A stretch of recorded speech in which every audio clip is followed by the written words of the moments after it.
Olá! Está começando mais uma edição do Eu Ouço Gente Morta, podcast quinzenal de terror em todas as mídias. Eu sou o Max von Lima e estou aqui, como sempre, com meu grande camarada Rômulo Matei. Estamos aí, né? Estamos aí para o que der e vier. Estamos aí na atividade. Programa especial, essa semana, especialíssima. Tivemos aí a volta de Hellraiser. Yes! Aniversário de 70 anos do mestre do horror, fetichista, corporal, satanista, maravilhoso, Clive Barker. Gosta de uns ganchinhos, né, Max? Ele gosta de um bondage, gosta de um BDSM. Foi mais exatamente no dia 5/10, completando 70 anos. E antes de a gente começar a falar sobre a franquia Hellraiser, a gente vai passar filme a filme, franquia bem sofrida, com muita porcaria e tal, eu queria dizer uma coisa muito importante. O Mais Que Horror completou 7 anos essa semana, 7 anos em outubro. O Eu Sou Gente Morta faz parte do Mais Que Horror, né? O podcast do Mais Que Horror. É o filhinho. É o apêndice. 7 anos aí na luta, na resistência com o canal. Fica aqui o meu mais sincero agradecimento a você que acompanha, seja o podcast, seja o canal. O vídeo de ontem foi um especial sobre isso, lá no canal, né? Caso você esteja ouvindo esse podcast no Spotify, Deezer, fica sempre o convite para dar um pulo lá no youtube.com/masquehorror, porque inclusive é por lá que a gente conversa com a galera, né, Romulo? Sim, é lá que nós temos esse feedback, esse retorno aí com os nossos ouvintes, nossos amigos, né? Já podemos chamar de amigos, né? Sem dúvida. E outro motivo do porquê especial é que, para celebrar toda essa festa de Clive Barker, que a gente tem falado há tempos, né, que ele tem sido redescoberto, seja pelas séries de TV, seja por filmes, ou até mesmo novos lançamentos, novos livros, ou coleções, compêndios e tal, é que a Darkseid e a Macabra nos convidaram para fazer parte dessa celebração infernal do aniversário do Clive Barker. Uhul! Eu falei lá no Mais Que Horror ontem. Então, caso você queira colaborar com o canal de alguma forma, se você comprar até o dia 14/10 qualquer livro do Clive Barker lá no site da Darkseid, vou deixar todos os links na descrição do vídeo lá no Mais Que Horror, você ganha um desconto com o cupom, você tem que colocar lá o cupomzinho Barker10, tudo junto. Você ganha um desconto e a gente ganha uma comissão. Ou seja, nunca tinha participado de nada assim, cara. Pra mim é emocionante, é um lisonjeio. Cara, pra nós. Né? Surreal, né? Pra mim não é novidade, porque quando a gente tava conversando, você tinha me falado já, né? A minha reação na hora foi pular, gritar, falar, cara, a gente tá no caminho certo, sabe? A Caveirinha reconhece, ela tá olhando pra gente, sim, parceira do canal já há muito tempo, e isso foi muito maravilhoso. Mais ainda, né, por conta de ser o Clive Barker, a Darkseid lançou vários livros do mestre aqui, tem 4 livros de sangue, tá pra sair o volume 4 agora. Tem o Renascido do Inferno, que é o livro que deu origem ao Hellraiser. Tem o Evangelho de Sangue, que é a continuação, que é o meu favorito, disparado. Tem o Candyman. Candyman.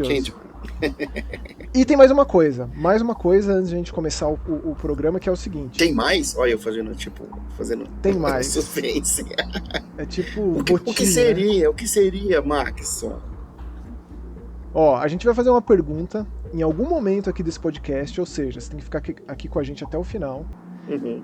O primeiro que responder, a primeira que responder lá nos comentários no youtube.com/masquehorror, corretamente, claro que envolvendo Clive Barker, vai ganhar um kit completo com todos esses livros que eu falei. A Caveirinha vai mandar pra tua casa.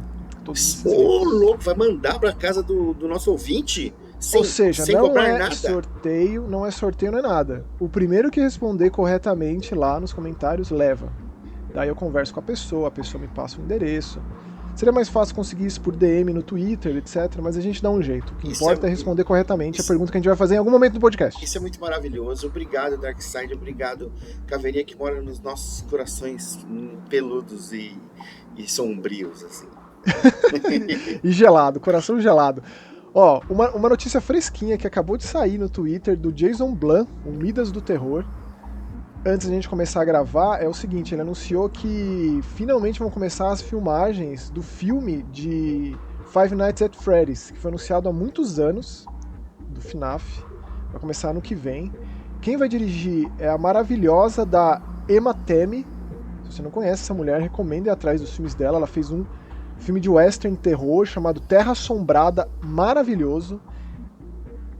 E ela vai dirigir agora esse FNAF The Movie. E cara, é bom lembrar, recentemente tivemos bons filmes que dariam Five Nights at Freddy's The Movie. Um deles chama The Banana Splits Movie, e o outro é um do Nicolas Cage chamado Willy's Wonderland. Olha o Nick Cage aí, meu, sempre aí, Caso você não tenha assistido nenhum desses dois, vale a pena ir atrás. É uma boa forma de manter os ânimos aí controlados antes de sair o filme do Five Nights at Freddy's ano que vem. Faz tempo, né, Maxon, que já era pra sair, já tava pra sair. A febre da franquia foi ali pelos idos de 2015, 16, 2014, que saía muito jogo, né? E fez um fandom gigante, assim, muita criação de fãs na internet, muitos vídeos na internet, vídeos de fãs, assim, foi um negócio gigante. Ainda é, mas menos. Deu uma esfriada, especialmente porque não tem aquela mesma quantidade de lançamentos que acontecia no passado. Eu mesmo sou um grande fã dessa franquia. Foi uma revolução nos jogos de terror, né? É um formato de videogame muito específico e foi copiado a exaustão, foi clonado a exaustão. Assim como existem os jogos tipo Resident Evil, tipo Alone in the Dark, tipo Silent Hill, existem os jogos tipo Five Nights at Freddy's, sem dúvida. É um subgênero por si só. Então a expectativa é alta. Sou um grande admirador. E Romulo, antes da gente ir para Hellraiser, falar de todos os filmes, antecipando o novo lançamento da Hulu, dirigido pelo David Bruckner, e com a Jamie Clayton no papel de Pinhead, a alta sacerdotisa do inferno. Louco, né? Vinda diretamente do Sense8, hein? Pra quem não conhecia a atriz aí. Cara, eu preciso falar do jogo novo do Sam Barlow, um jogo chamado Immortality, que foi lançado faz umas semanas para Xbox e PC e também mobile, inclusive sendo lançado no Game Pass. O Sam Barlow é um game designer muito genial que eu já tive a oportunidade de entrevistar no passado, quando ele lançou o Telling Lies, que é o jogo anterior a esse. Ele vem aí de muitos anos no desenvolvimento de jogos, já passou inclusive por Silent Hill. Ele assina lá o Silent Hill Origins e o Silent Hill Shattered Memories. Origins é do PSP, né? Exatamente. Mas ele se descobriu mesmo foi no FMV, no formato do Full Motion Video, com atores reais, uma interação ali, um filme interativo, na real acepção do termo. O Her Story, de uns anos atrás, fez um sucesso danado, e aí ele abraçou de vez esse formato e esse tipo de jogo. O Telling Lies, ele é uma evolução do que foi apresentado no Her Story, e esse aqui, Immortality, cara, ele é um jogo daqueles que é sem precedentes. Ele é um jogo por si só.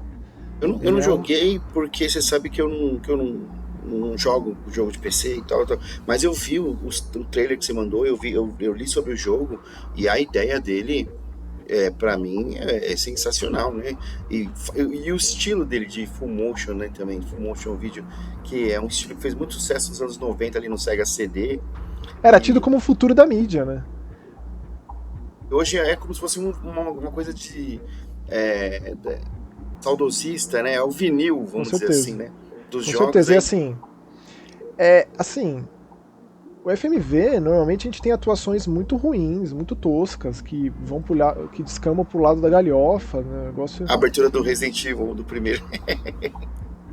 Mas assim, o que ele apresenta nesse filme, nesse jogo, Immortality, é um novo patamar, não só pro FMV, mas pro próprio Sam Barlow, para suas próprias criações.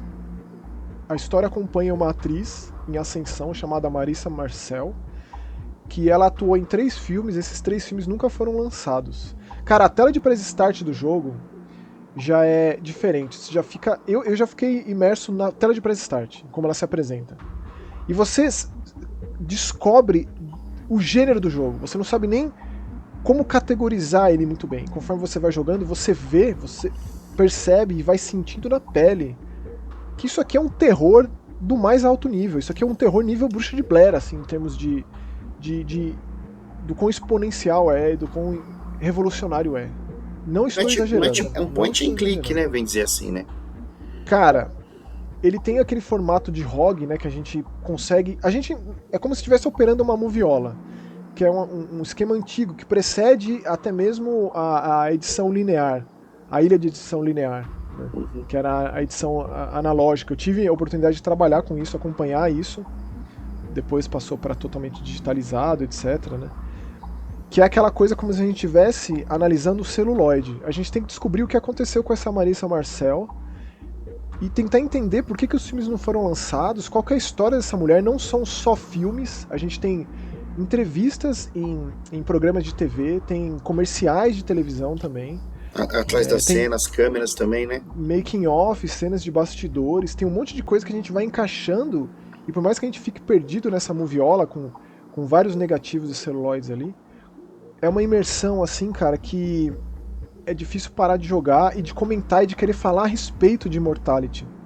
E querer falar a respeito do quão profano é o filme Ambrósio, que é o primeiro deles lá de 1968, o thriller Minsky de 1970, e depois passam-se muitos anos, o último filme, 1999, Two of Everything. O jogo, infelizmente, não está dublado no nosso idioma, mas ele está muito bem traduzido. Inclusive, tem uma grande amiga minha que participou dessa tradução, que é a Nina Val. Marina Val, deixo aqui um abraço, saudades e parabéns pelo trabalho, que a tradução assim acompanha.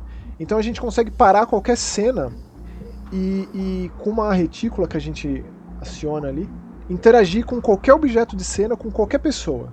Isso leva a um outro lugar, a um outro momento de algum outro filme, ou desse mesmo filme, ou de alguma entrevista de TV ou não. Então a gente consegue, com o analógico, rebobinar, acelerar em diferentes velocidades para frente e para trás. E, por exemplo, tá lá segurando uma claquete, a gente clica na claquete, leva para um outro lugar. Aparece uma pessoa ali no canto, um figurante, você consegue clicar em muitas coisas, em uma fruta, em um espelho, em uma vela, em um crucifixo, em uma cena extremamente profana, numa igreja com sangue envolvendo e pactos sendo invocados. Você consegue clicar em alguma coisa ali, em um galho na mão de uma pessoa, ou um sangue escorrendo, ou uma garrafa de vinho, seja o que for. Tá dando dica aí, hein, meu? Não, o que eu quero dizer é que o seu interesse é o limite, entendeu? E você consegue organizar esse monte de celuloide, esse monte de negativo. E a história, ela mostra muito do cinema de cada década, do que acontecia nos bastidores, de como a coisa funcionava. Então mostra um conhecimento absurdo da mídia, do cinema e do videogame, de como essas coisas conversam e se entrelaçam. Sabe? Como isso se torna interativo. E como seria impossível, e isso é o ponto que eu mais admiro, né? Seria impossível se contar a história de Immortality em qualquer outra mídia que não o videogame. Seria impossível. Incrível. Se isso aqui fosse um filme, se isso aqui fosse um jogo, se isso aqui fosse um quadrinho, um livro, uma pintura, uma fotografia. Não. O videogame foi capaz de interlaçar todas essas formas artísticas, manifestações artísticas, nos entregando uma obra única, uma obra-prima de um gênio da mídia, cara. Eu fiquei muito interessado, cara. Você sabe que eu não tenho, né, nem o Xbox e não jogo PC, mas eu posso te dizer... Você podia tentar no mobile, Romulo, pegar teu celular um dia, ver quanto custa, ver se vale. Não, eu vi que no Steam tava menos de R$50, sabe? Custa R$37,99 no Steam. Isso, então e eu fico besta com o valor cobrado por obras tão inovadoras e tão, sabe, interessantes, né? No âmbito e eu fico chateado comigo mesmo, porque eu sou besta e não jogo no PC, que eu não tenho um PC da NASA, né? Cara, isso aí não é desculpa, hein? Nem me vem com esse papinho, hein? Você sempre fala isso. Nem me vem, você tá se privando de muita coisa. Sim, sim. Bom, eu sempre falo isso, mas Immortality, dos grandes jogos do ano, já antecipo aí no meu fim, né, os vídeos de fim de ano aí que a gente sempre faz. Immortality tá lá no meio, com certeza. Não, isso aqui é revolucionário. E agora, Max, eu digo mais, porque assim, agora eu fico tipo de segunda a sexta em outra cidade, né? Então eu fico sozinho, eu chego do trabalho e fico sozinho. Mas aí que é foda, né? Aí você pega um jogo desse aí, ou um Martha's Dead, um negócio assim, vai jogar sozinho. no meio do interior. O negócio é perturbador. Você é louco, meu. E quando você descobre, quando você realiza, tem ali um momento de revelação de que Immortality é de fato um jogo de terror, o negócio pega, hein? O negócio pega, cara. Pega, porque você tá ali muito compenetrado, investigando cada minúcia ali, sabe? Indo pra frente e pra trás, entrando nas cenas e vendo essas e outras. Você consegue montar cenas, você consegue mexer e ser uma espécie de editor também. Você recebeu o jogo ou você comprou? Recebi, cara. O Sam Barlow me mandou um e-mail, respondeu meu e-mail, falei com o cara. Cara, é maravilhoso. Inclusive, se você quiser ler, né, acompanhar a minha entrevista que eu fiz com ele há uns anos, foi lá no Start Wall. Foi na época que eu trabalhava lá no Start. Eu entrevistei muita gente lá, cara. Escrevi muitas matérias. Deixo sempre um abraço pro Renato Bueno, que colaborava e sempre me apoiava com essas maluquices aí de até. Bueno é incrível, né? Beijo, Bueno. Beijo. Ele tá na Alemanha agora, eu acho. Tá morando lá com a esposa. Virou um fotógrafo de mão cheia, hein, cara. Caralho. O cara é foda. Mas vamos começar então, Rômulo. Vamos começar com o Hellraiser. A gente vai fazer um en passant aí de todos os filmes, mas eu digo que o foco mesmo vai ficar nos primeiros, né? Porque se você assistiu tudo, você sabe muito bem que ali do 5 inferno pra frente o negócio vai rumo ao abismo mesmo. Então, são uns 12, 13, né? Sei lá quantos, né? Esse agora vai ser o 11º. Esse que tá disponível já, né, na Hulu. É o 11º, inclusive vai ser o Mais Que Horror de semana que vem. Já dou o spoiler aqui. E aí o da outra semana é o Halloween também, que vai estrear no cinema semana que vem. Então, são esses os nossos próximos temas, pelo menos lá do Mais Que Horror. Mas ó, o primeiro filme, clássico absoluto, 1987, Hellraiser, Renascido do Inferno, escrito, dirigido pelo Clive Barker. Ele escreveu, uns anos antes, o Hellbound Heart, né, o Renascido do Inferno, o livro. É uma adaptação muito fiel, tem poucas mudanças, é um livro assim, rápido de ler, muito impactante, você fica com ele pra sempre em você. Eu diria que a maior mudança com relação ao filme e livro é que a Kirsty, no livro, ela não é filha do Larry, e sim amiga. Essa é a grande diferença. Então isso muda algumas coisas, mas assim, pensando enquanto franquia e na importância que a Kirsty tem pra franquia, né? Sim. Faz até mais sentido terem feito essa mudança, e quem fez a mudança foi o homem em pessoa, né? Foi o próprio cara. Inclusive foi o único que ele dirigiu, né? Se eu não me engano, foi o único que ele dirigiu e roteirizou e tudo mais. Sim. E 87, né, bicho? O 87. filho da mãe pra ter filme bom, né? Robocop. Mais um aniversário recente, foi há pouco tempo que comemoramos esse aniversário. O Clive Barker, ele continua na série até o 4º filme, que ele assina como produtor executivo. Daí em diante, aquele caso de baseado em personagens e daí também é um caso muitas vezes da Dimension, que é a produtora dos filmes, fazer filme atrás de filme só para manter os direitos ali sob custódia, digamos assim, né? Sob seu controle. Porque muitos dos filmes visivelmente são histórias quaisquer com os cenobitas enxertados ali no meio. Um roteiro X que enfia um Pinhead ali de alguma forma. Assim, o primeiro pra mim realmente inclusive pra mim, assim, é o que mais tem impacto, assim. Apesar de... Eu acho que isso aí é das unanimidades, assim como, por exemplo, o primeiro Massacre da Serra Elétrica. É difícil, cara. Tipo, qual que é o melhor Halloween? Qual que é o melhor Jason? Qual que é o melhor exorcista? Qual que é o melhor Fred? O melhor exorcista? O Pinhead, ele é um monstro sagrado do terror, tal qual Michael Myers, Leatherface, Fred Krueger, Jason, com certeza. Mas, cara, aqui é um negócio que é de outra dimensão. É um negócio assim, é infernal mesmo.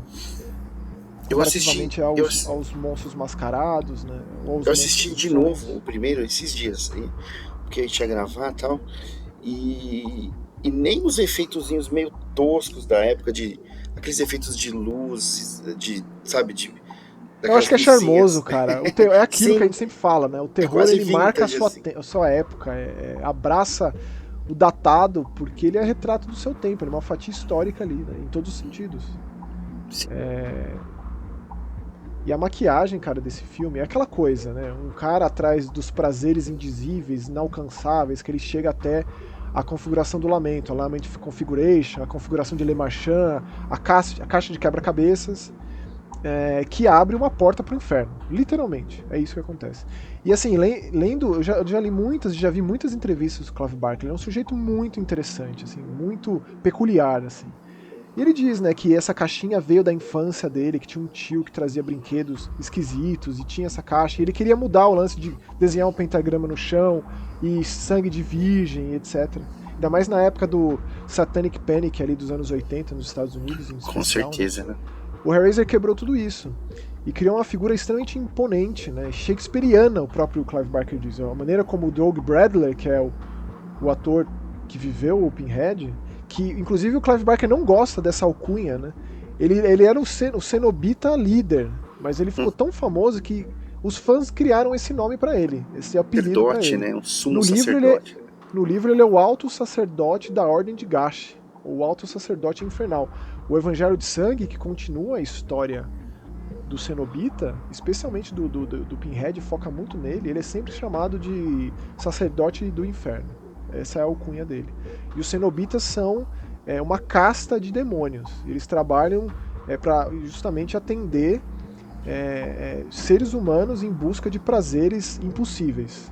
Então, abriu a porta do inferno, ele aparece. Não só ele, como outros cenobitas. Seria talvez uma releitura de um sucubus, de um incubus, com certeza, de um mancubus? Com certeza. Até porque o Clive Barker tem muito interesse em recriar o inferno, né?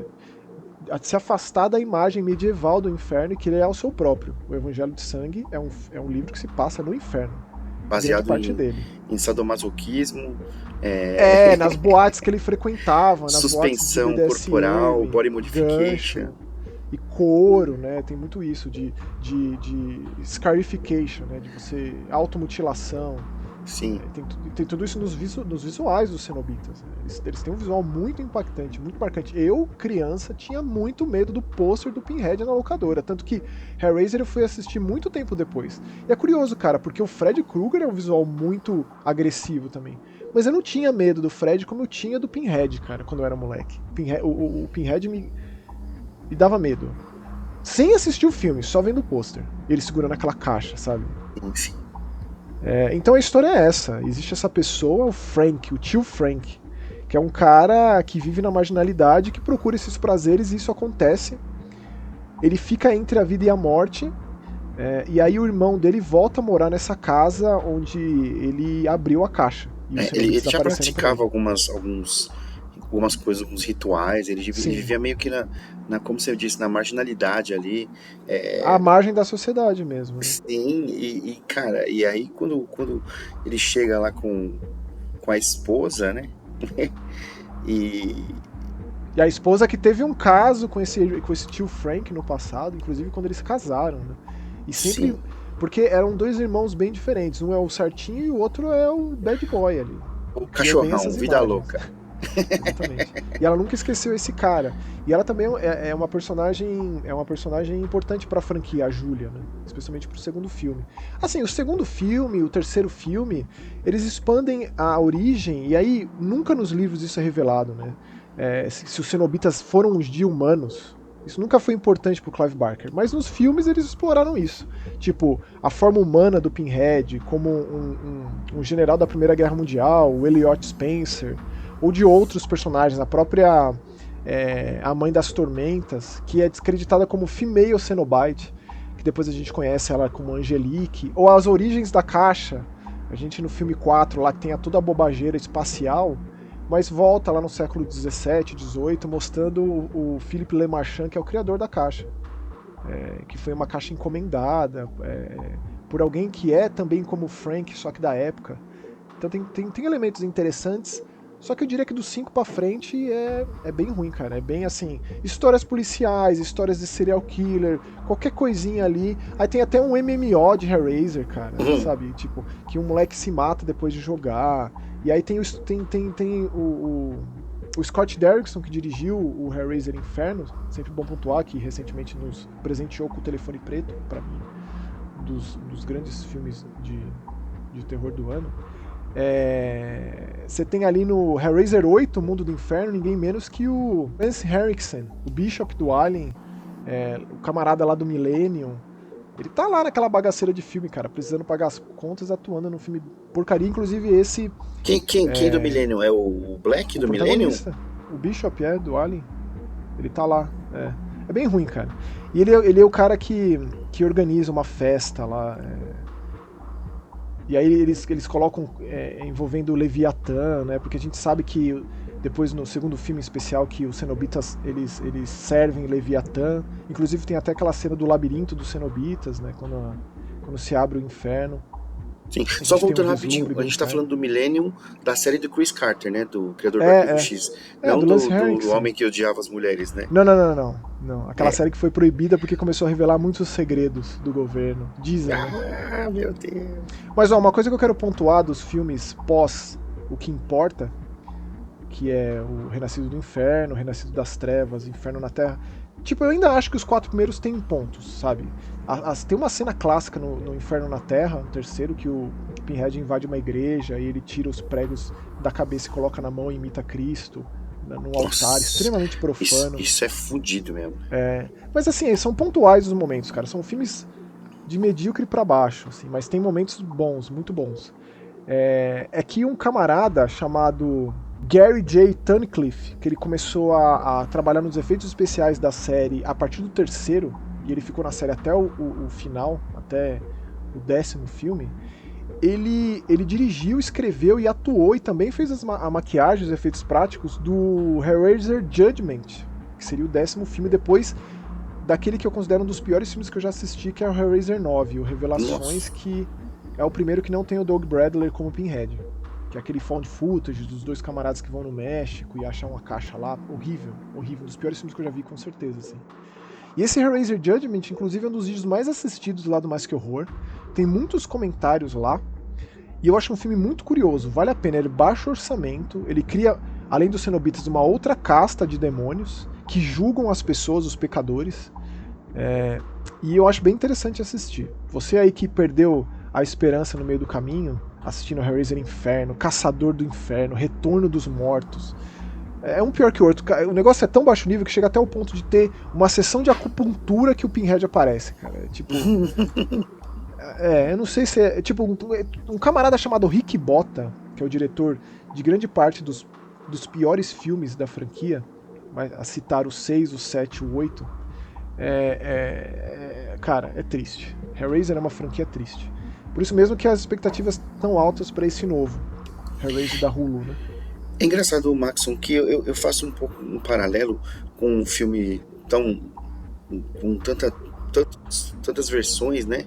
O Hellraiser, eu faço um paralelo com Sexta-feira 13, que são tantos, cara, e pra mim, tipo, não tem nenhum ruim, sabe? Talvez o Jason em Nova York, eu gosto, eu não gosto do 9, cara. Assim, até o 5, que é crítico, que não é o Jason, ainda tem coisas ali, sabe? Especialmente o Toby Jarvis, mas o Jason vai pro inferno eu acho ofensivamente péssimo, assim. Aquele eu não gosto mesmo. É o único que eu não consigo tirar nenhum proveito. Mas o Jason é muito mais fácil, né, Romulo? É mais direto e reto. Ele não tem a profundidade de um texto do Clive Barker, né? Também tem esse problema. Assim. Tem esse problema, né? Ele é um zumbi fortão que mata gente. Ele é um monstro do lago. Ele é um redneck, né? Um ermitão. Deformado, sofreu o que sofreu quando criança, etc. Aqui a história é outra, é bem mais complexo você enfiar personagens numa história dessa, né? E ter a conexão com a caixa. O Evangelho de Sangue, cara, é muito complexo. Aquilo lá, cara, não sei como seria fazer um filme daquilo, uma série que seja, né? A gente vai ter, inclusive, a série da HBO de Hellraiser. Não sei o que vai ser de fato, se vai ser uma história original. Eu sei que o Clive Barker é produtor executivo dessa série, né? Cara, adaptar o Evangelho de Sangue é extremamente ambicioso. É ambicioso nível Sandman, tá? Na minha opinião. Cara, é de verdade. Porque muito dinheiro envolvido, tem que ter uma produção gigante. É difícil, cara. Bem difícil. Lembrando que ainda hoje você que está ouvindo aqui, vai receber uma pequena uma pergunta aí para ganhar todos os Evangelhos de Sangue, certo, Max? Todos os livros do Clive Barker publicados pela Pela Darkside. Pela Darkside. Ó, o Maxon tem, eu não tenho o Darkside. Se quiser mandar também, estamos aí. Eu tenho, já li todos, inclusive espero muito ansiosamente pelo volume 4 do Livros de Sangue que tá pra sair. Sabe, Maxon, você sabe uma outra analogia que eu sempre fiz desde de moleque, assim, com a caixa? Pra mim é como se fosse um cubo mágico. Com certeza. Né? Cube, né? Que, assim, pra mim, durante muito tempo, foi um mistério, né? E aí, depois que eu descobri, que eu né, descobre que tudo aquilo são algoritmos, né? Que se você conseguir decorar os algoritmos e as posições corretas, você consegue montar de uma forma relativamente fácil. E a mesma coisa com a caixa, né? Porque se a pessoa ela entende um pouco, se ela sabe um pouco do oculto, né, naquilo, ela consegue abrir os portões para o inferno, né? Uma coisa interessante de pontuar é que nos livros abrir a caixa é um desafio de fato, porque nos filmes é lá, dá uma esfregadinha aqui, dá uma cutucada ali e abre, né? Nos filmes o negócio precisa ser resolvido, então, e a maneira extremamente rica e criativa que o Clive Barker coloca isso, torna o quebra-cabeça em si um grande momento da história. E por que esse personagem vai fazer isso? Como que ele se depara com essa caixa? O que faz com que os caminhos se cruzem dessa personagem com essa caixa? E por que diabos ela abriria isso? E tem todo o depois da coisa, né? Que o filme ele consegue, de uma maneira magistral, retratar exatamente o que é o inferno surgindo na nossa realidade, né? O nossa realidade filme, física, ele é extremamente escatológico, né? Ele é extremamente sangrento, cara. É muito sangrento, cara. É muito sangrento. E a reconstrução do Frank, quando o Larry se rasga lá e cai o sangue, e aí a Julia passa a levar aqueles homens lá pra servirem de comida, de alimento pro alimento, Frank. Né? Pra ele se recompor, né? É surreal. Aquela maquiagem é absurdamente surreal. É muito marcante. Tanto que os cenobitas aparecem no começo e no final. Não era assim, por mais que tenha sido promovido em cima da imagem do Pinhead no pôster, é difícil antecipar o sucesso de alguma coisa. É difícil antecipar que aquelas imagens, né, tem lá o Butterball, tem lá o Shattering, né, é tudo apelido, eles não têm de fato nome. Sim. Né? Que eles fariam tanto Pinhead sucesso. Aí, ele é tipo o Hannibal, né? Ele aparece quanto tempo no filme, assim? Nada, ele tem meia dúzia de falas, de linhas, né? Mas é muito impactante, né? O negócio, a voz, a profundidade, o visual, como ele aparece, aquela imponência, e ao mesmo tempo que aquela frieza, né? Uma coisa contida, sabe? A voz. É muito marcante. Tanto que a voz do Doug Bradley tá em vários discos do Cradle of Filth, ainda bem, cara. Inclusive, ele narrou um dos trailers recentes do Scorn. Tipo, eu sou o Doug Bradley. Eu não sei que tipo de participação ele vai ter ali, né? Naquele jogo, que é um dos jogos mais esperados aí, que sai semana que vem, inclusive. Mas ele fala ali, cara. É um cara ainda, sabe, importante no terror. Ele não teve nenhum outro papel tão significativo quanto o Doug Bradley, né? Quanto o Pinhead. Mas a importância é infinita. A importância do Pinhead pro terror, pro cinema de terror, eu diria até que mais do que pra literatura de terror. É nível essas criaturas que a gente citou aí, né? O alto bastião, o alto bestiário aí do terror, do cinema de terror, com certeza. Existe alguma obra, Maxon, com tipo um artbook, um livro de arte com todos eles, com todos os cenobitas, assim? Não que eu saiba, cara. Se alguém souber, por favor, me diga. Eu sei que tem muitos quadrinhos de Hellraiser. E o próprio Clive Barker adora, cara. E ele sempre enaltece nas entrevistas. E eu tô com um ali pra comprar num carrinho aí, num site de venda de usados, que eu vou acabar pegando, cara. Muitos não foram publicados aqui, a grande maioria, na verdade. Na verdade, nem sei se algum foi. Mas assim, na minha memória, eu lembro de ver um quadrinho de Hellraiser na banca, assim, quando eu era moleque, sabe? Eu acho que a editora Globo. Me falha a memória, foi de fato, né, publicado.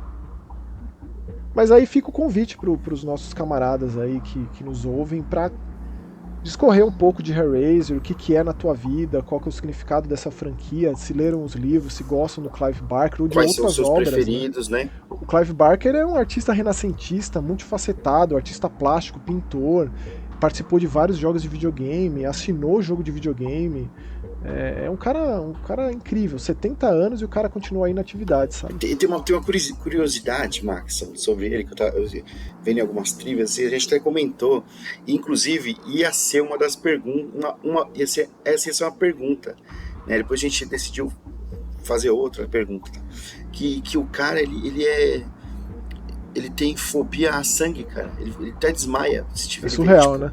alguém sangrando perto dele, e é o criador de Hellraiser, né? Banho de sangue, nossa, absurdo, né? E o cara tem medo de sangue, ó. Você sabe que eu li numa entrevista recente dele, na época que ele estava escrevendo o Evangelho de Sangue, ele foi ao dentista e aí por conta de uma intoxicação, de uma anestesia, ele ficou em coma, cara, por 2 semanas. Caralho, meu. E ele demorou muito, né? Ele interrompeu suas atividades, evidentemente, ele voltou muito a conseguir escrever, a retomar o livro. E ele conta isso assim de uma forma que eu acho que isso ainda vai virar uma história de alguma maneira. Deve ter visto alguma coisa ali do outro lado enquanto ele tava. Até porque, cara, se você já leu algum livro de sangue, você sabe como o negócio é rico de possibilidades, né? Ele vai muito fundo ali nos seus contos. Mas é isso, Romulo. Eu acho que a gente fez um bom apanhado aí de Hellraiser. Homenagens devidamente prestadas. Basicamente, o resumo foi: do 1 ao 4 é maneiro, o 10 é interessante, o resto não presta. Na verdade, assim, cara, eu diria que o 1 é uma obra de arte, o 2, o 3, o 4, aí vem o Inferno do Scott Derrickson, aí depois vem o Rick Botta só ladeira abaixo. Metendo a bota ladeira abaixo, é triste. E o 9, que é o Revelações de 2011, cara, é fácil, um dos piores filmes que eu já assisti. Fácil, não tem... Esse que você falou é o do Found Footage, né? Que não é o Doug Bradley, é o primeiro que não é o Doug Bradley. Mas eu até vi algumas pessoas que gostaram pelo fato de tentar ser diferente, assim. Cara, é visivelmente um filme feito a toque de caixa pra não perder os direitos autorais na franquia. É visivelmente isso. Que foda.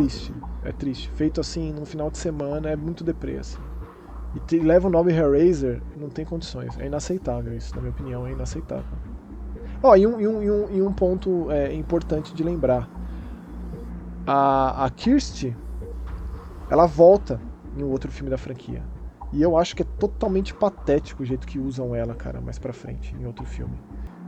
Vivido pela Ashley Lawrence. Então trouxeram a atriz de volta, que é uma Scream Queen, é uma personagem muito importante.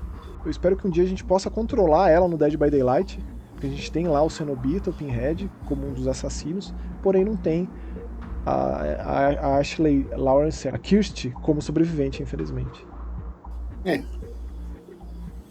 Mas é isso, Romulo. Vamos então pros comentários? E aí no meio dos comentários a gente faz a pergunta, hein? Então, ó, atenção. No meio, no começo ou no final? Em algum momento. Em algum momento. Você que escolhe. Você que escolhe. Tá bom. Você para aí. Tá bom. Beleza. Então deixa eu só clicar aqui para ver os mais recentes. Primeiro, começar aqui com o nosso querido chavinho do Piripaque, o Manuel Plankton. Que maravilha. Aqui, ó. Oi, amigos. O que o Rômulo contou me lembrou da história da mulher que morava com um macaco e bebia uísque com ele. Nossa, cara. Ô, Chavinho, ô, Manuel, você viu o vídeo que o Maxon colocou na descrição? O vídeo da entrevista da mulher que foi atacada lá, né? Falando com a Oprah, né? Uma mulher morava com um macaco e bebia uísque. Maxon, qual é a chance disso dar certo, mano? Você tá me lembrando aquele retrato famoso que eu vi em muitos lugares quando eu era criança, que era aquele jogando sinuca, macaco com um charuto? Não, ele escovando o dente. Teve um dia que ele pirou e comeu a cara dessa senhora. Trágico, mas coisa boa disso não ia sair, né? É óbvio que não, né? Eu vi Nope no cinema e tava meio tenso, achando que ia ter muito barulho porque a sala tava lotada. Mas geral ficou quietinho, só absorvendo a arte do Peele. A série do Dahmer, só por se tratar de uma história real, já me deixa muito incomodado. Já sabia um pouco da história, mas desconhecia o nível de atrocidades que ele fez. E tenho que dizer pra você, Manuel, que tem muito mais coisa, muito mais detalhes das 17 vítimas que não apareceram ali, viu? Então vamos lá. EDM. EDM? Como é que é o nome do ator mesmo? É não, o Evan Peters? Ele acho que ele quis falar EBM, do estilo de música. Ah, pode ser. É bom demais, sim, Max. Eu concordo que é um trance, sintonia ainda mais brutal do que black metal. Isso mesmo que é EBM. Do Priest eu indico um álbum clássico deles, o New Flash. Não vi o trailer de Hellraiser, justamente porque quero ser impactado ao dar play no filme, kkk. Mas puxando ainda pelo gancho musical, já ouviram a clássica Acid Bath, banda do Dex Riggs, um grande letrista que é um baita fã da obra do Barker? Porra, não conheço, não. Que interessante, muito interessante, cara. Bath. Puta, nome que beleza. De fudido, hein, meu? Muito bom, Chavinho. Obrigado aí, cara. Vou atrás. E obrigado pelo comentário. Eu gostei pelo gancho musical. A gente tá falando de Hellraiser e ver os ganchos, faz sentido. Ô, louco, eu não tinha reparado, hein? I didn't see that coming. Valeu, Chavinho. Beijo, Chavinho. Comentário da Bianca Arnold. Olá, meninos. Amei Nope também. Adoraria vê-los falando sobre o novo terror da 24, Man. Saí do cinema animada com o que vi. Um filme visualmente belíssimo, com metáforas para debater e com alto nível de tensão. Super abraço. Olha, o nosso próximo podcast vai ser sobre o Dahmer. Mas a gente pode falar de alguns filmes antes, né, Ron? A gente pode dar uma comentada antes, o que você acha? Inclusive do Man.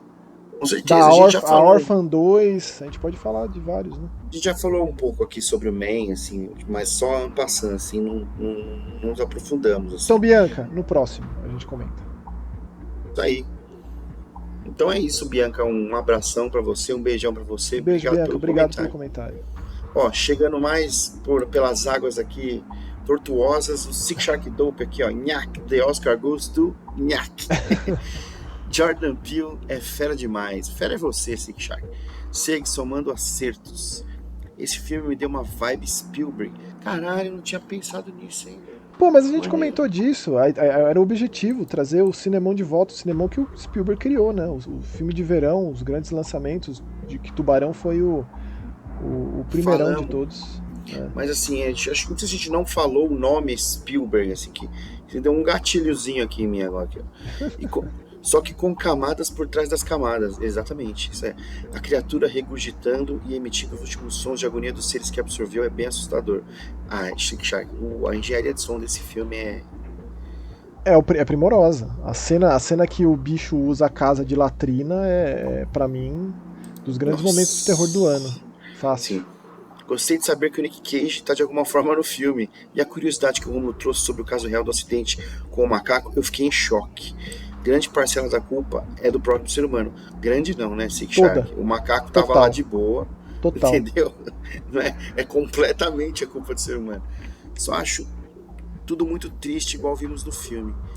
Remake e trailer, eu tô fora, meus amigos. Mas às vezes alguns remakes acertam, tipo Evil Dead e Suspira. Excelente, não. 2 filmes. Sim. Duas maravilhas. 2 maravilhas. Outro diretor que quero ver comentários por aqui é o T.I. West. T. West. E essa trilogia que ele expande o universo de... é o X, o Pearl e... É Maxim. M-A-X-X-X-In. Viu, hein? Incrível. Eu gostei muito do X, muito, assim.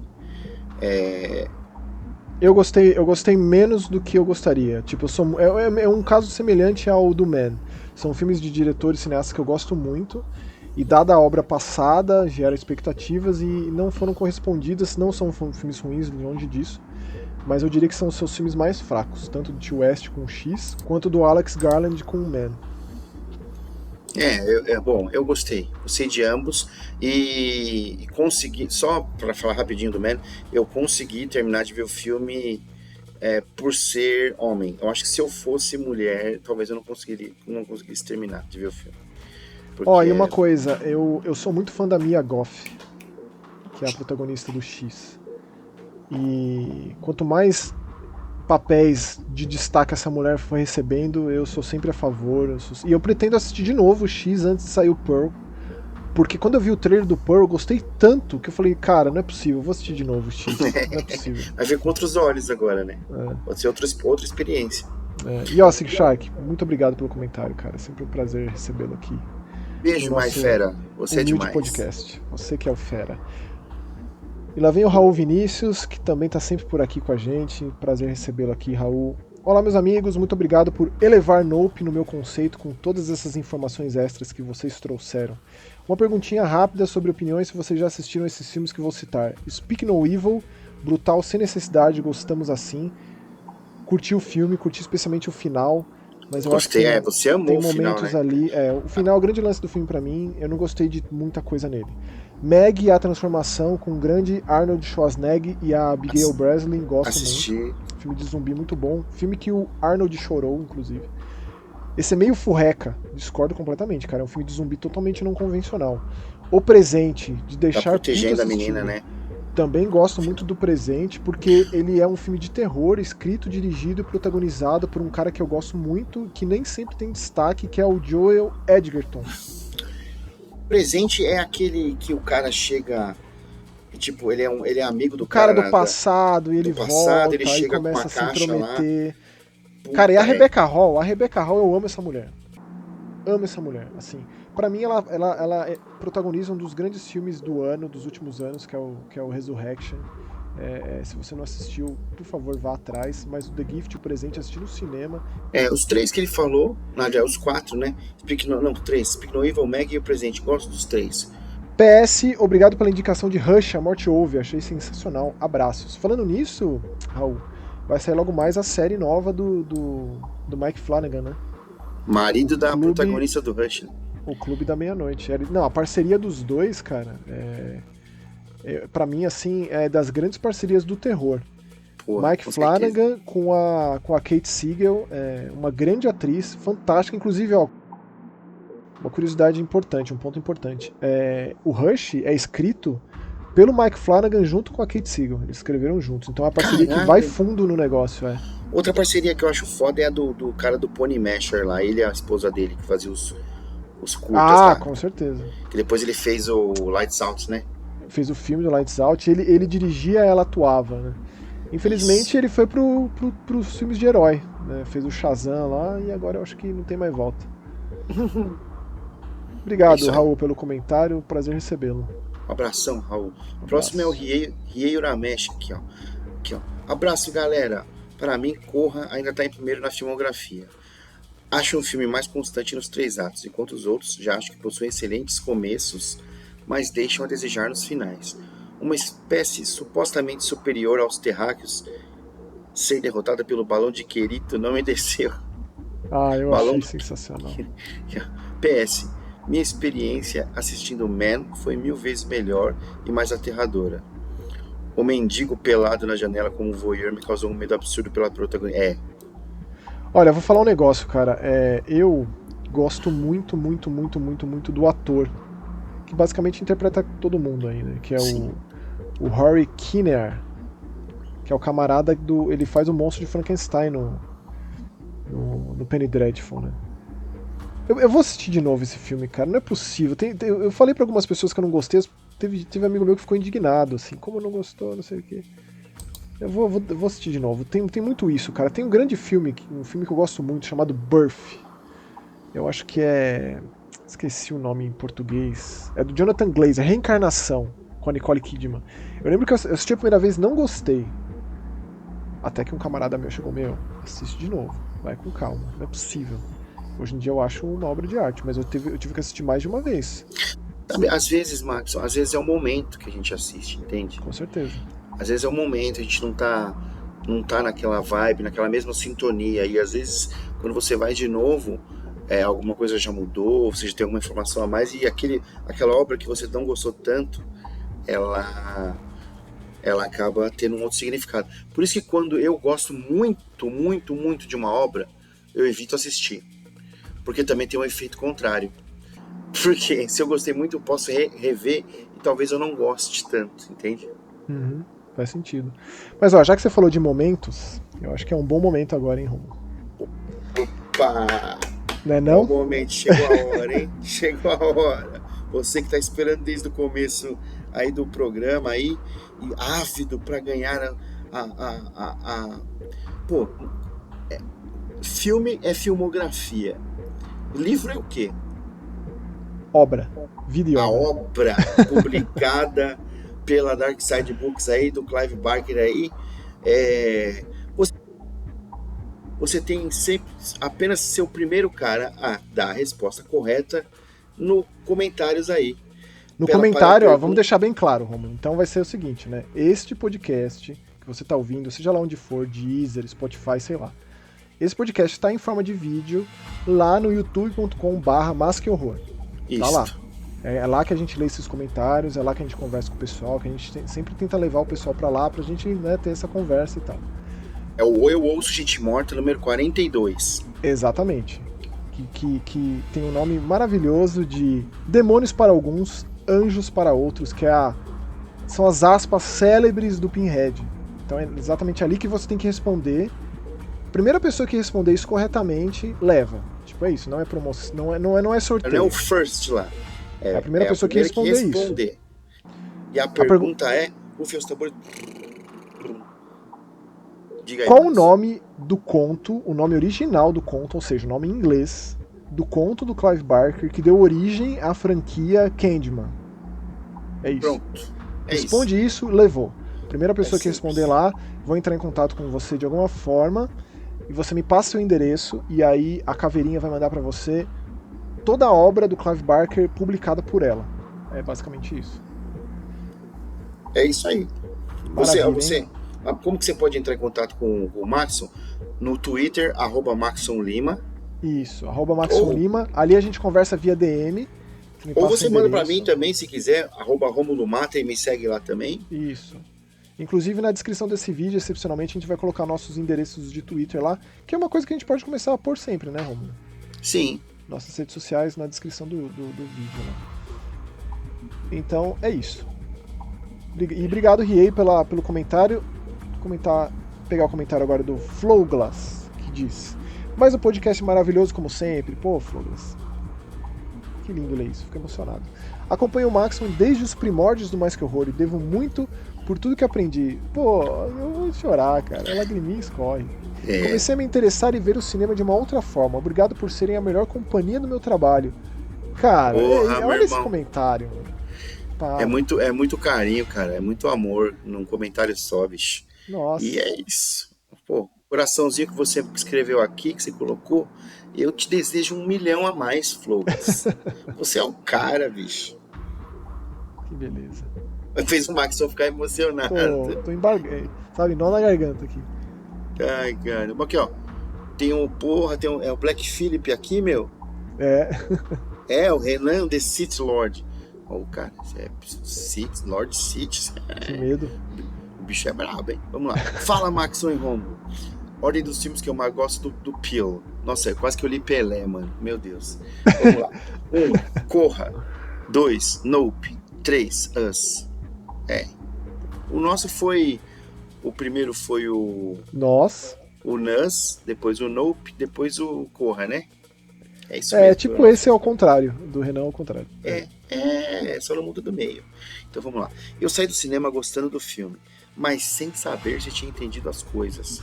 Tanto que saí do cinema achando o filme mais fraco dele.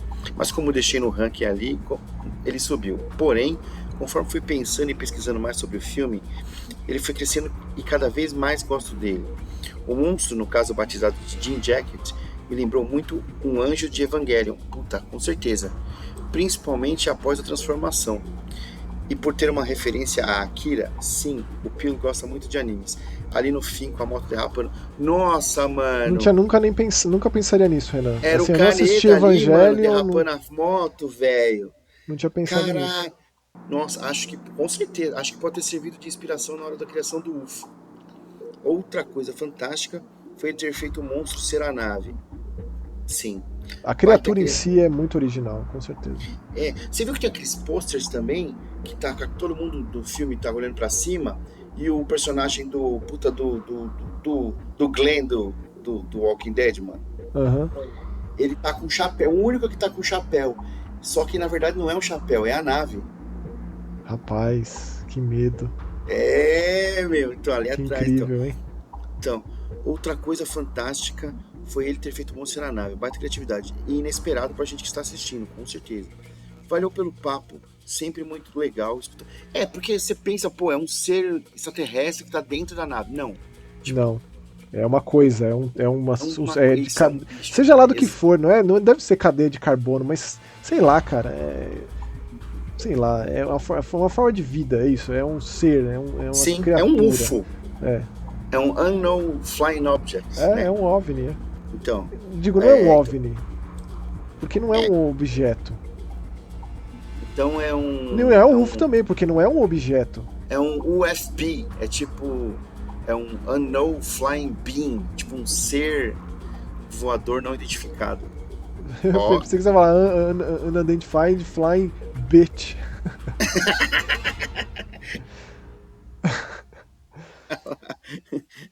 Sempre muito legal. Valeu pelo bate-papo. Sempre muito legal escutar vocês e saber as opiniões e curiosidades do que acharam.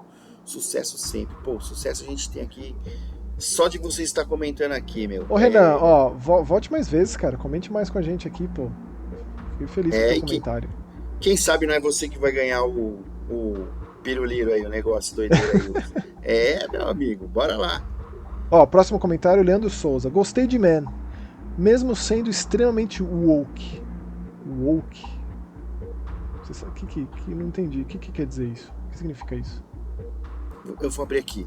Gíria. Vamos ver se... Já ouviu falar da gíria woke? Blog da cultura inglesa. Além de ser do passado de wake, acordar, woke tem ganhado um novo significado. Ele tem sido usado como adjetivo para descrever a consciência em relação a questões sociais. Na internet, a hashtag StayWoke está se tornando cada vez mais popular. Exemplo de uso. I attended that college seminar on racism. Now I'm really woke. Exemplo de uso. I stay woke by reading and watching the news. Peraí, você então fala que você gosta mesmo ele sendo, porque me parece ser algo bom isso, então. Mesmo talvez ele já sabendo do que era. Acho que é aí. A expressão stay woke nasceu dentro da comunidade negra e era usada para descrever aqueles que são autoconscientes, questionando os paradigmas de raça e lutando por algo melhor. Caralho. Pra mim é extremamente bom essa expressão. Eu não sabia, bacana. Não conhecia. Seria um desperto, talvez. Isso, E faz o sentido literal de onde veio também, né? Olha aí que embaixo, aqui, ó. É a Jaque, meu. Olha lá, olha quem apareceu. Meu amor da minha a Margarida vida, da minha apareceu. existência aqui, ó. Ela mandou aqui o meu amorzinho, mandou aqui, ó. Faz tempo que não venho comentar. Melhor podcast, meus meninos, coraçãozinho preto. Ô, Jaque, saudades. Jaque, saudades de você comentando aqui, viu? Comente mais, volte mais vezes. Volte mais. A gente sempre fala de você, pô. Sempre fala de você, da Vanessa. Beijo, Vanessa. Beijo, Vanessa. Lord Hania livre, comentando, tem comentários por tópicos, eu gosto muito, cara. Sobre o monstro do Nope, eu acho que dá pra classificar o monstro sim, é basicamente um kaiju. Tal qual os anjos de Neon Genesis Evangelion. Cara, preciso assistir Evangelion, né? Porque eu não tenho essa referência. Ordem de preferência, Nope. Terceiro lugar, eu gostei do filme, mas eu acho que algumas coisas do filme foram um pouco convenientes. E eu senti que o Jordan Peele não conseguiu trabalhar bem as motivações de alguns personagens secundários. Meu problema com os dois primeiros filmes do Peele, mais o Corra, que depois eu me acostumei ao formato dele, é como ele encaixa o cômico ali. O cômico ácido, sarcástico. Sim. Eu tive um certo problema com isso. Depois eu fui assistindo, revendo, e essas obras são obras densas e profundas e pedem revisitações. Eu sempre gosto de voltar para certos filmes, porque despertam novos sentidos, sentimentos. Segundo lugar, Nós. Eu não consegui ver o filme no cinema na época, então me submeti a ler a sinopse na Enciclopédia Livre, tomando todos os spoilers. Que triste, cara. Mas apesar disso, quando eu assisti ao filme, eu não senti que saber o que vai acontecer estraga a experiência, já que o filme não se apoia nas surpresas. Olha, essa é a sua opinião, cara. Eu acho que tem muita coisa ali de expectativa, de criar isso e quebrar isso. Fora que isso aqui também é um filme aberto a muitas teorias também, né? Com certeza. E em primeiro lugar, o Corra. O primeiro e o que mostra qual é o estilo de filme do Jordan Peele. Então, sim, mas eu acho que o Nope, ele dá uma guinada para outro lado, cara. O Nope, pelo menos do meu entendimento, o Nope ele é bem diferente do Corra. E isso é extremamente rico, no sentido de ele deixa claro ali que ele faz o que ele quiser, sabe? Claro, ele tem o jeito dele de fazer as coisas, né? Mas abriu o leque de possibilidades. Tudo que esse diretor... Ele foi construindo uma obra que capacitou, que deu a capacidade de chegar no estúdio e falar, eu quero fazer isso aqui. Com certeza. Os caras, caralho, como? Não, velho, já fiz esses 2 aqui, você não vai apostar em mim? E aí os caras têm que calar a boca e dar o dinheiro, né? Com certeza. E tipo, qual que vai ser o próximo filme do Jordan Peele, cara? Não tem, tipo, imagine. Tudo que esse diretor faz bem está contido nesse filme. Dos 3 filmes dirigidos por ele até o momento, talvez seja o que se apoia mais na surpresa. E pra mim, dos 3, é o que trabalha melhor a temática que o diretor quis abordar. Comentários muito pertinentes, Lord Hania. Obrigado aí pelo... Ele tá falando aqui da questão racial, né? Com certeza. É isso aí.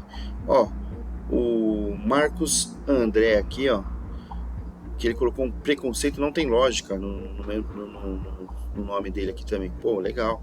Adorei esse filme do Peele. É como se contratasse um diretor para um filme de tubarão espacial do sci-fi. Perfeito. Como a gente tinha falado, é um ataque animal, né? Imagine o Jordan Peele dirigindo um Sharknado, assim. É perfeito. É isso. Procurei os argumentos de quem não gostou para poder entender o hate e não achei.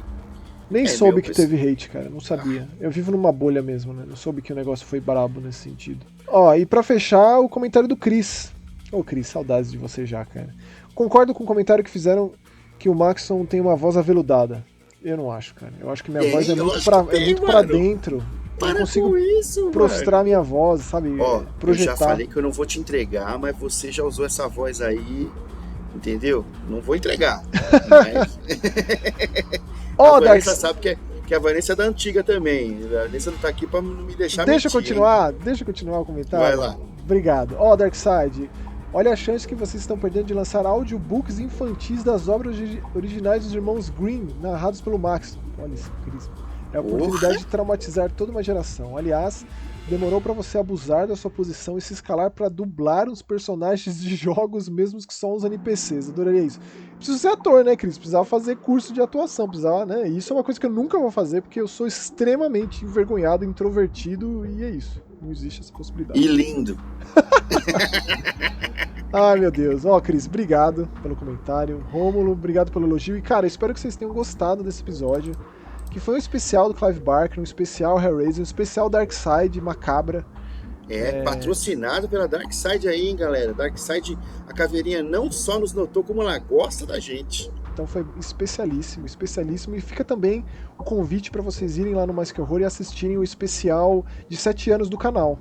O vídeo de ontem, de quinta-feira, caso você esteja ouvindo esse podcast no lançamento, ele foi um especial de 7 anos do Mais Que Horror.